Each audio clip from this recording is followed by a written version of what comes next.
Παιδιά, σε αυτό το βίντεο θα σας πω μία τρομακτική ιστορία κάποιου γνωστού δολοφόνου σε ταινίες. Ωραία, είσαστε έτοιμοι να την ακούσετε? Όποιοι φοβούνται και δεν θέλουν, απλώς να μην τη δουν.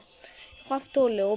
Τώρα άμα τη θέλουν θα με βοηθούν. Εγώ λέω καλύτερα να μην τη δουν όσοι φοβούνται τα τρομακτικά, όσοι θέλουν να το δουν. Ωραία. Προέρχεται για έναν δολοφόνο στο δάσος. Αμερική, Αγγλία νομίζω είναι. Ονόματι Jason. Θα σας πω την αρχική ιστορία. Όταν ήταν μικρός, έφηβος τώρα μικρός, ήταν και τον κοροϊδεύαν όλοι. Αυτό δεν ήξερε κολύμπι και μετά το πήραν και το ρίξαν μέσα και δεν ήξερε κολύμπι και μετά πνίγηκε και πέθανε.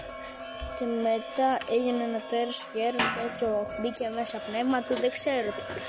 Ωραία, μετά όπως περνάνε τα χρόνια άρχισε και γινόταν ένα τέρας γέρος.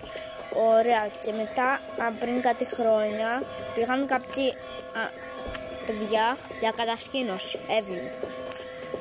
Και όπως ήταν έτσι πρωί χαλαρά, πηγαίναν και το βράδυ τέτοιο, οι άλλοι καθόντουσαν στη φωτιά και ο άλλος πήγε κάτι να πάρει σαχαρουτά και μετά ερχότανε,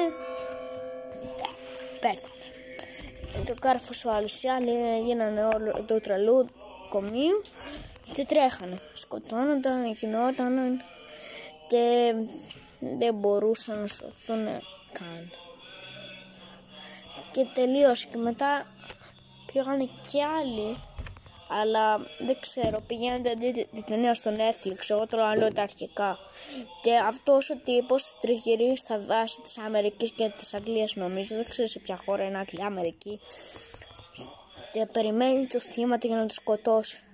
Ονόματι αυτός Jason, και παίρνει εκδίκηση από κάθε παιδί